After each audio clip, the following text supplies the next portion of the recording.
Assalamualaikum dan salam sejahtera. Saya Syahrul Aidil bin Sabaruddin dan nombor matrik saya adalah F19A0179.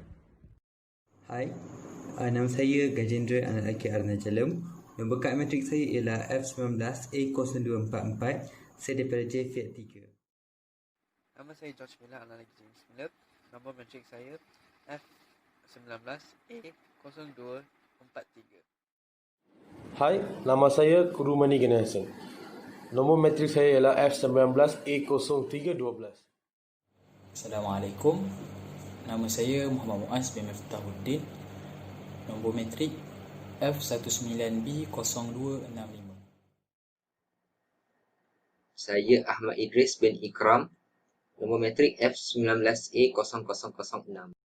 Baiklah, di sini saya akan menerangkan serba sedikit mengenai faktor kedatangan pendatang asing tanpa izin ke Malaysia.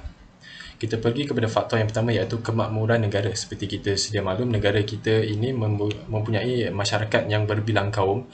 Jadi walaupun kita mempunyai masyarakat yang berbilang kaum, tetapi dari segi keharmonian kita dapat kekalkan. Maka secara tidak langsung ini menjadi satu daya penarik kepada pendatang asing untuk datang ke negara kita, kerana mereka beranggapan bahawa jika mereka bermastautin di negara kita ini, mereka mampu untuk mendapatkan gaya hidup yang lebih aman dan damai, serta mampu untuk mendatangkan kerjaan kepada mereka juga. Faktor yang kedua adalah dari segi pembangunan yang pesat, di mana Malaysia merupakan sebuah negara yang ekonominya sangat pesat membangun. Jadi ini menjadi satu daya penarik kepada pendatang asing ini untuk hadir ke negara kita. Di samping mereka datang untuk tinggal di sini, dalam hal itu mereka juga ingin mencari peluang pekerjaan bagi menyara hidup mereka sendiri. Dari segi kestabilan ekonomi pula, seperti kita sedia maklum, Malaysia merupakan negara yang pesat membangun. Jadi pendatang asing ini mengambil peluang untuk bekerja di negara kita, kerana pelbagai peluang pekerjaan telah disediakan ataupun terdapat di negara kita sendiri dalam pelbagai sektor seperti pembangunan maupun dari segi perkhidmatan. Jadi mereka mengambil peluang ini untuk menampung hidup mereka dan juga keluarga mereka sendiri. Dari segi struktur geografi pula, Malaysia merupakan negara yang terletak di garisan khatulistiwa. Jadi ancaman untuk berlakunya bencana alam amat tipis. Jadi pendatang asing ini mengambil peluang ini untuk berhijrah ke negara kita. Seperti kita sedia maklum, seperti masyarakat di Indonesia, negara mereka sering berlaku gempa bumi maupun gunung berapi. Jadi perkara ini amat sukar untuk mereka untuk meneruskan hidup mereka bagi menyara hidup mereka sendiri dan juga keluarga mereka. Dari segi faktor ketidakstabilan politik di negara mereka, seperti kita lihat di Thailand, masyarakat mereka sering datang ataupun hadir ke Malaysia ini untuk mencari peluang pekerjaan maupun membuka perniagaan di negara kita sendiri. Hal ini kerana politik di negara mereka adalah tidak stabil, iaitu pemimpin-pemimpin mereka sering bergolak antara satu sama lain bagi mendapatkan kuasa. Jadi perkara ini memberi impak yang sangat negatif kepada masyarakat mereka sendiri. Baiklah, itu saja daripada saya. Sekian, terima kasih. Hai, hari ini saya akan terangkan cara mengatasi masalah partikel Malaysia. So, pertama ialah meningkatkan kawalan dan juga pengawasan di sempadan negara. Di mana kita punya pihak berkuasa harus meningkatkan kawalan dan juga pengawasan di sepanjang pantai dan juga sempadan negara. So, pihak imigresen dan juga tentera laut harus bergabung tenaga dan bertindak secara bersepadu. So, dengan ini, dengan lebih giat dalam mengesan tempat-tempat pencerobohan untuk menyekat kemasukan parti. So, dengan pemeriksaan lebih kerat di kawasan sempadan yang mudah diceroboh ini dapat menyukarkan kemasukan parti ke negara kita. So, seterusnya ialah meningkatkan penguatkuasaan undang-undang berkaitan pekerja asing, di mana kerajaan kita perlu meningkatkan penguasaan undang-undang berhubung dengan pekerja asing, terutama yang masuk tanpa izin ke negara kita. So, pihak berkuasa juga hendak mengawasi dalam juga sindiket yang membawa masuk parti ke negara kita. So, mereka yang diberkas ni seharusnya dijatuhi hukuman yang berat, termasuk hukuman mandatori, iaitu hukuman mati. So, para pendatang asing yang ditahan juga perlu dikenakan tindakan undang-undang yang tegas supaya diorang tak ulangi lagi kesalahan ni dan benda ni jadi toladan kepada pekerja asing yang lain. Seterusnya ialah melipat gandakan operasi. So, pihak berkuasa wajib melipat gandakan operasi dengan mengesan, menahan dan juga menghantar semula parti di negara kita. Contohnya pelancaran operasi kerajaan seperti operasi pemutihan dan juga operasi NYA amat berkesan dalam membendung limpahan pendatang asing ni. So, operasi ini dapat mengurangkan kecenderungan kemasukan parti ke negara kita dan secara langsung dapat menaikkan imej negara kita dari sektor pengawasan dan juga keselamatan negara. So, yang ke-40 ialah kerjasama masyarakat dan pihak majikan. So, parti ini dapat dibendung sekiranya kita dapat bekerjasama bersama rakyat dan juga pihak majikan. So, pihak majikan yang acuh tidak acuh dan juga ataupun tidak mengambil berat ni terhadap seruan kerajaan berhubung masalah parti ini telah memburukkan lagi keadaan yang sedia ada. Golongan ini seharusnya mengubah sikap mereka demi kepentingan negara dan juga rakyat. Contohnya, diorang majikan ni hendaklah mengaji pekerja asing yang memiliki visa dan permit kerja yang sah sahaja. Dan akhir sekali ialah bekerjasama antara negara jiran, di mana negara kita dan juga negara jiran terbabit amatlah penting untuk membendung kemasukan parti ini. So, seperti Kementerian Luar Negeri perlu mengajukan rundingan tentang kawalan sempadan bersama negara jiran dengan mewujudkan pasukan bertindak bersama bagi menjamin kawalan sempadan yang lebih efektif.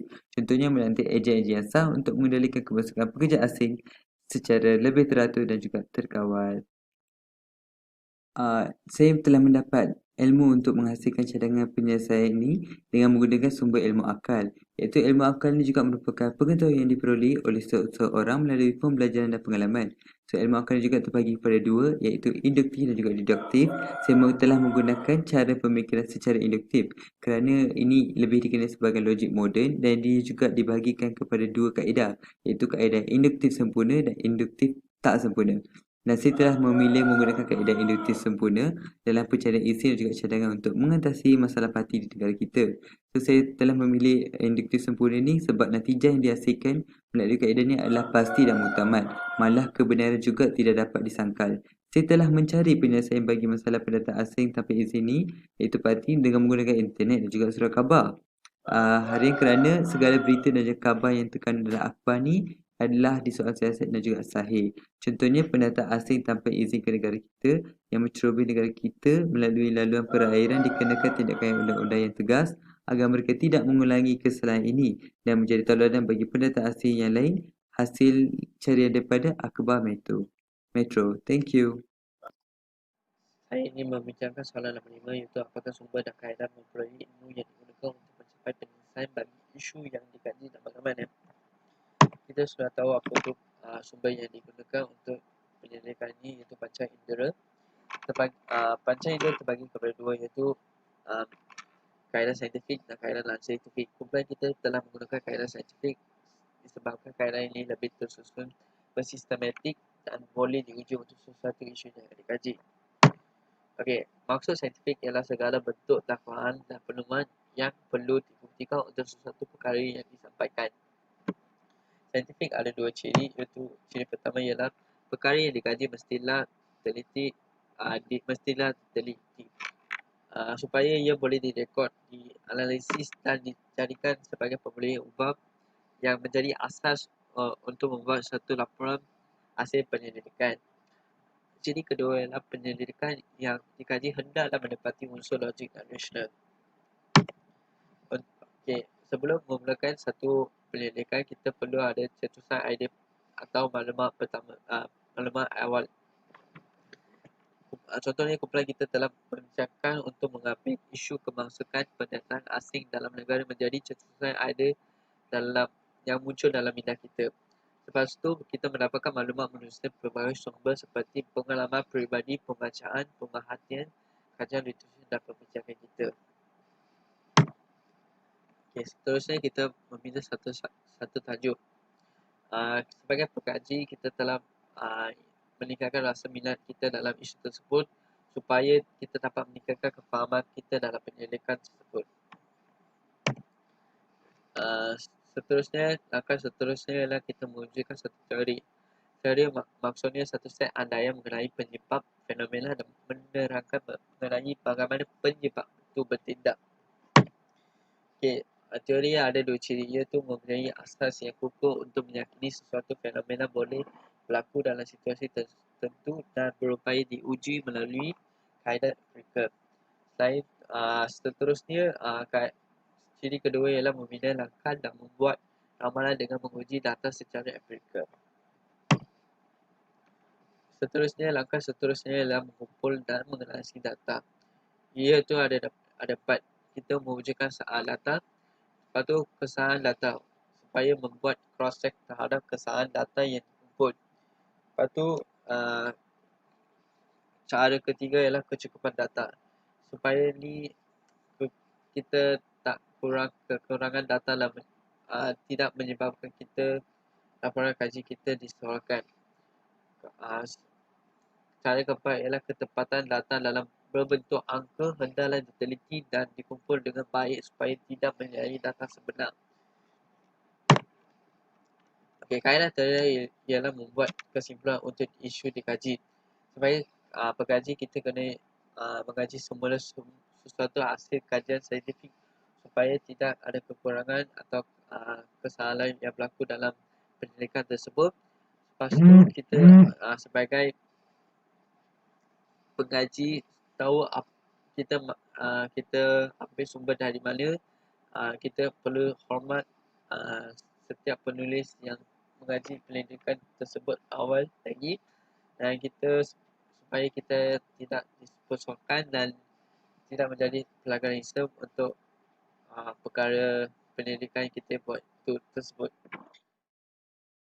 Apakah sumber dan kaedah pemerolehan ilmu yang digunakan untuk mencapai penyelesaian bagi isu yang dikaji? Antara sumber yang digunakan adalah panca indera. Dalam panca indera, kita menggunakan kaedah empirikal untuk mencapai penyelesaian isu pendatang asing. Empirikal, kita menggunakan 4 faktor untuk mencapai penyelesaian dalam isu yang dikaji. Antaranya adalah mengenal pasti masalah. Kita menggunakan mengenal pasti masalah untuk mengetahui punca-punca isu kedatangan pendatang asing dan mengetahui punca-punca dengan sistematik. Kita menggunakan faktor mengenal pasti masalah untuk mendapat punca tentang sesuatu kejadian. Antara contoh punca yang dikaji adalah sikap majikan yang acuh tak acuh terhadap seruan kerajaan berhubung masalah pendatang asing tanpa izin telah memburukkan keadaan yang sedia ada. Selepas tu, kita menggunakan mengumpulkan data. Faktor mengumpulkan data digunakan untuk mengenal pastikan bahawa punca-punca yang dikumpul adalah benar. Kita dapat mencari punca-punca kedatangan pendatang asing dengan bukti yang kokoh. Contoh bukti yang kita dapat adalah majikan-majikan yang menggunakan pendatang asing yang tanpa izin untuk kerja dan mengenal pastikan tempat-tempat yang senang dicerobohi di sempadan negara. Selain itu, kita menggunakan faktor menganalisis dan mentafsirkan data. Kita menggunakan cara faktor ini untuk mendapat penyelesaian bagi isu pendatang asing di negara ini. Contoh penyelesaian yang kita dapat adalah setiap majikan perlu membuat kajian terhadap pendatang asing untuk memastikan mereka mempunyai visa dan permit kerja. Ini memastikan pendatang asing masuk negara kita dengan cara yang betul dan mendapat izin untuk masuk negara kita. Selain itu, penyelesaian lain ialah meningkatkan pengawalan dan pengawasan di sepanjang pantai dan sepadan negara kita. Terima kasih. Apakah justifikasi dan rasional mengapa sumber dan kaedah tersebut digunakan? Sumber yang kami gunakan adalah panca indera. Panca indera mampu menunjukkan satu bukti yang nyata atau sahih berdasarkan situasi yang telah dilihat. Hal ini kerana terdapat pelbagai cara atau kaedah untuk membuktikan satu perkara itu sahih atau tidak. Namun melalui panca indera, ia mampu menunjukkan perkara itu sahih atau tidak. Kaedah yang digunakan melalui sumber panca indera adalah dengan membuat teori. Berdasarkan penglihatan pada satu situasi akan menyebabkan satu teori atau tanggapan akan berlaku. Setelah kita atau memastikan atau mendapatkan bukti bahawa perkara itu sahih atau tidak, satu teori atau andaian akan terlintas di dalam pemikiran kita, seperti contoh berkenaan permasalahan parti. Sekiranya terdapat banyak kelompok di merata Malaysia ini, secara tidak langsung kita akan membuat satu andaian bahawa permasalahan parti di Malaysia amat merisaukan. Dan sekiranya kelompok-kelompok parti di merata Malaysia ini adalah sederhana, kita akan buat teori bahawa permasalahan parti di Malaysia ini tidaklah membimbangkan. Seterusnya adalah mengenal pasti masalah setelah terjadinya satu teori atau tanggapan berdasarkan penglihatan kita. Satu penyelesaian masalah pasti akan timbul oleh kerana pemikiran yang spontan. Setelah kita melihat melalui panca indera dan juga telah membuat satu teori, secara tidak langsung satu penyelesaian akan terlintas juga di pemikiran kita. Seperti contoh berkenaan masalah kedatangan parti. Sekiranya satu teori kita telah buat mengenai parti di Malaysia ini, kedatangan parti di Malaysia ini amat merisaukan, secara tidak langsung kita akan memikirkan bagaimana cara penyelesaian masalah kedatangan parti ini. Apakah justifikasi dan rasional mengapa sumber dan kaedah tersebut digunakan?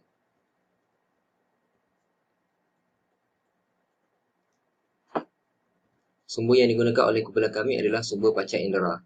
Justifikasi dan rasional menggunakan panca indera adalah kerana sesuatu situasi yang kita lihat dan alami adalah lebih diyakini apabila kita menggunakan panca indera kita sendiri, apabila kita mendengar menggunakan telinga kita sendiri, apabila kita melihat menggunakan mata kita sendiri. Kita akan lebih cenderung untuk mempercayai kejadian tersebut yang berlaku dan lebih meyakini perkara tersebut. Kaedah yang digunakan oleh kumpulan kami adalah mengumpulkan data. Jadi, hasil kegerapan situasi yang dilihat melalui panca indera akan menyebabkan pengumpulan data terhadap sesuatu situasi itu terjadi. Contohnya, apabila kita melihat data asing di kampung kita adalah seramai 100 orang. Jadi, kita dapat mengumpulkan data bahawa jumlah data asing di kampung kita adalah seramai 100 orang. Seterusnya adalah membuat kesimpulan. Melalui suatu situasi yang telah kita lihat, pada akhirnya kita akan mampu untuk membuat suatu kesimpulan. Contohnya apabila setelah kita mengumpulkan data tersebut, contohnya apabila kita dapat tahu bahawa data asing di kampung kita adalah seramai 100 orang. Jadi, kita dapat membuat kesimpulan bahawa terdapat ramai data asing di kampung kita, ataupun kita dapat membuat kesimpulan bahawa mungkin data asing tersebut datang untuk bekerja sebagai tukang kayu di kampung kita atau sebagainya. Slide berikutnya adalah lampiran untuk kumpulan kami. Ini adalah kami berbincang mengenai tugasan di WhatsApp. Dan seterusnya adalah kami membuat panggilan video call untuk membincangkan mengenai tugasan. Sekian, terima kasih.